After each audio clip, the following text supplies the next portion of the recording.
afternoon, and welcome to Tuesday's installment of Nourishment at Noon. I'm Mark Hickson, Director of Worship and Fine Arts here at Manchac United Methodist Church. I'm glad that you're listening in and joining me today. I want to talk about a composer. The song I just played is a song called I Need Thee Every Hour, and the music was written by a man named Robert Lowry, and Robert set these words by Annie Hawks in 1873, and he was a popular hymn writer, especially gospel music. And Robert Lowry was born in Philadelphia in 1826. He exhibited a love of music at a very early age. Whenever he picked up an instrument, he would try to play it as much as he could, and he tried to play as many instruments as he could. At the age of 17, he left his parents' church and joined the First Baptist Church of Philadelphia and became active singing in their choir and teaching Sunday school. At the age of 22, Robert Lowry pursued the ministry by entering into the University of Lewisburg in Pennsylvania. He graduated at the age of 28 with the highest honors. Robert Lowry served churches in Westchester, Pennsylvania, New York City, Brooklyn, Lewisburg, Pennsylvania, and Plainfield, New Jersey. His love of music encouraged him to write hymns. So he wrote hymns and he set words, and he also wrote a few of his own words for hymns.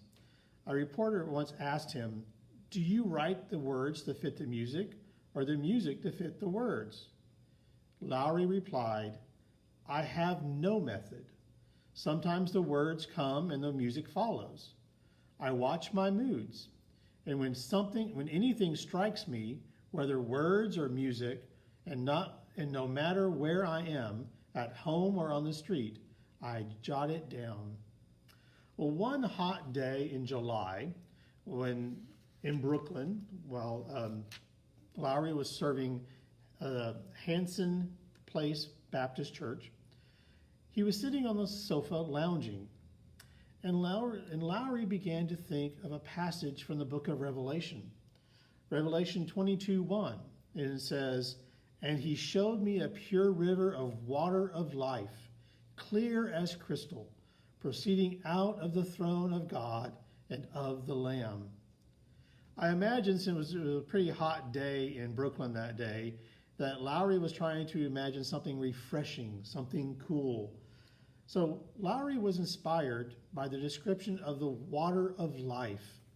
Many hymn writers had already touched on the river of death that might take a soul away, but Lowry wanted to emphasize the river of life and the beauty that could be found by the river of life. So he asked the question, "Shall we gather at the river?" And he responds, "Yes, we shall gather at the river."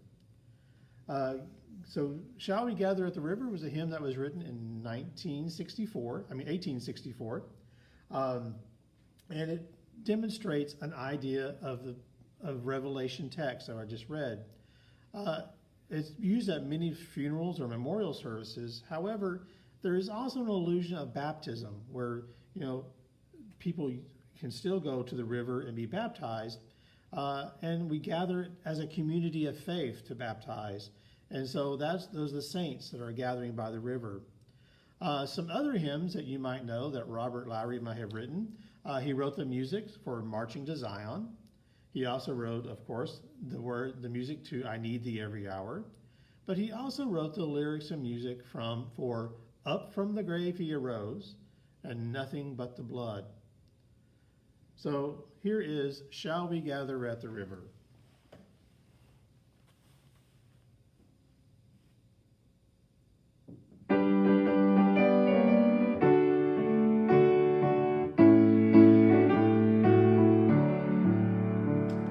Shall we gather at the river, where bright angel feet have trod, with its crystal tide forever, flowing by the throne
So Robert Lowry, hymn writer, Baptist minister, and a lover of music.